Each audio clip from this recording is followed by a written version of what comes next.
देखिए, कौन दुश्मनाने अली है, क्या करते हैं वो, इससे हमारा मतलब नहीं। 4 मिनट से समाप्त फरमाए कि कैसे अली को मानेगा अपना इमाम वो, कैसे अली को मानेगा अपना इमाम वो जिसने कभी भी बाप को अब्बा नहीं कहा।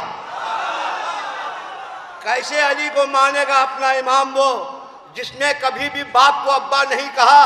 और इस जुल्म में जबान मेरी काट दी गई, मैंने फकीर शाम को अच्छा नहीं कहा। इस जुल्म में जबान मेरी काट दी गई, मैंने फकीर शाम को अच्छा नहीं कहा। दुरूद पढ़े मोहम्मद वाले मोहम्मद पर।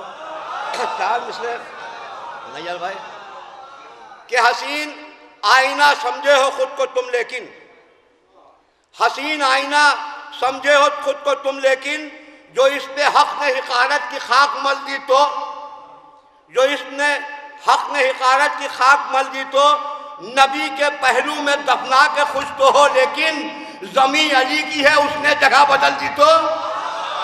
नबी के पहलू में दफना के खुश तो हो, लेकिन जमीन अली की है उसने जगह बदल दी तो। एक दुरूद पढ़े मोहम्मद वाले मोहम्मद, आखिरी 4 मिसरे हैं। एक दुरूद पढ़े मोहम्मद वाले मोहम्मद पर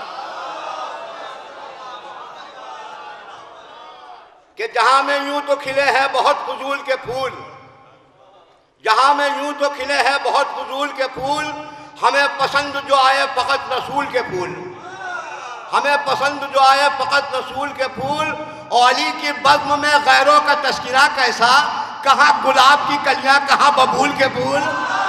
अली की बज़्म में गैरों का तस्किरा कैसा, कहाँ गुलाब की कलियां कहाँ बबूल के फूल, कहाँ गुलाब की कलियां कहाँ बबूल के फूल। आखिरी 4 मिसरे के है कि जमीन पर है न इस वक्त आसमान में है, जमीन पर है न इस वक्त आसमान में है, खुदा का शेर हवाओं के दरमियान में है, खुदा का शेर हवाओं के दरमियान में है। और ज़बान से इसलिए गिरने लगे हैं फूल रज़ा, अली के नाम की खुशबू मेरी ज़बान में है, अली के नाम की खुशबू मेरी ज़बान में।